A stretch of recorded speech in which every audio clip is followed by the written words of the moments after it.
The mayoral budget is now in the history books, and there still seems to be many positive comments on both sides of the aisle. Janice, is this budget a winner? In my opinion, any balanced budget is a winner because it actually gives us some kind of guidance and somewhere to move forward. And like we've come to a compromise, which a lot of times the two differing political parties don't know how to find. Okay. Now, from what I understand, we have no new tax increases in this budget.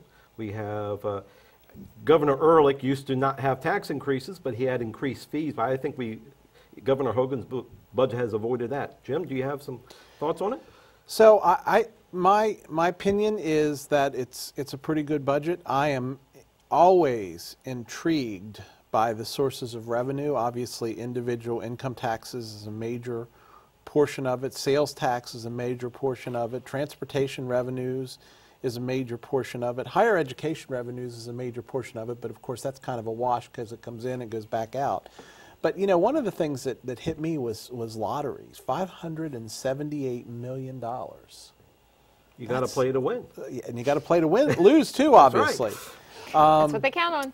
Yeah, federal fund revenues are really high. You know, this is a $37 billion budget, right? Huge budget, huge numbers. But I think just from the comments that I've heard and from the things that I've seen, education is well funded this time. Mm-hmm.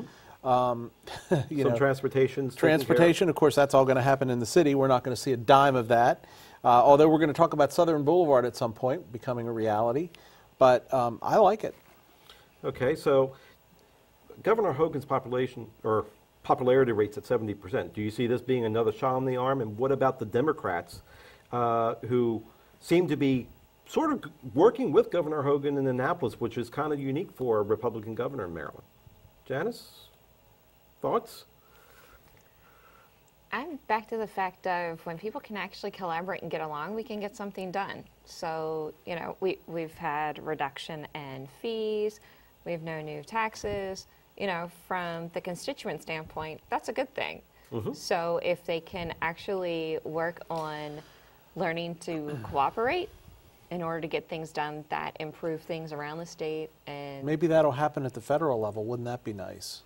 Because, you know, you think about it, if you think about the challenges, there was a $1.25 billion budget gap initially, $423 million in 2015 and $802 million in FY16. And they resolved it. They resolved it. So Governor Hogan's avoided the sophomore jinx. Okay. Okay. He's had 2 successful sessions down in Annapolis with budgets that are passing, and it seems like cooperation from both sides of the aisle. Where does this put him in place? And I know it's 2 years down the road, but where does this place him in not just the Maryland picture, but a potential national picture? So, number one, you know, most presidents that are elected intend to serve tend to try to serve 8 years. So whoever gets elected in the fall, assuming that the economy is finally going to get a little bit better or is going to take off a little more than it has, I think has a really good chance probably of getting reelected. Okay. Unless it's Donald Trump. And then who knows? But so I'm not sure that he would be primed for a national run. Plus, lest we not forget he has cancer. And I'm not saying that would disqualifying him. I'm just saying that has got to weigh into his decision as to whether he's going to run or not. From a state perspective, if he's physically healthy, I think it bodes well for his chances. But remember, ladies and gentlemen, we don't have a really good track record of re-electing Republican governors. Now, Mike Miller, Mike Bush, right? They are the power brokers in Annapolis, across the state. Where do their roles? Do you see them easing out of their, you know, are they going to be looking at successors? Because there's going to be some consternation within the Democratic Party because Governor Hogan's popularity is so high, his budgets are coming in on target, and people are working together. Is there going to be some rumble in the jungle in Annapolis? What do you think, Janice? I have an opinion, but I am controlling the segment, so I'm going to shut up right now. Haven't been here long enough to know if that's a first. So I think that it depends on what they do and what they're communicating and how they're interacting on their own, because obviously Annapolis is made up of, the legislators made up of the elected officials working with the governor to come up with whatever they're doing for the state. So we need to have all of those offices filled and represented, and ideally we're back to the fact of they need to learn to get along. So it's a matter of, do their constituents think they're doing a good job? Well, they were both talking a good game. I mean, as if you're a Democrat, they were both talking a very good game going into the session. Oh, well, we're going to. But at the end of the session, Governor Hogan got through pretty much what he intended to get through on the budget. Well, but I think, I think there's... So what were they promised on the other side? Well, you never know. But I think that, in my opinion, and I will never try to speak for the American electorate, but how I read this current craziness that we're seeing is the American electorate is pretty well fed up with the political class in this country.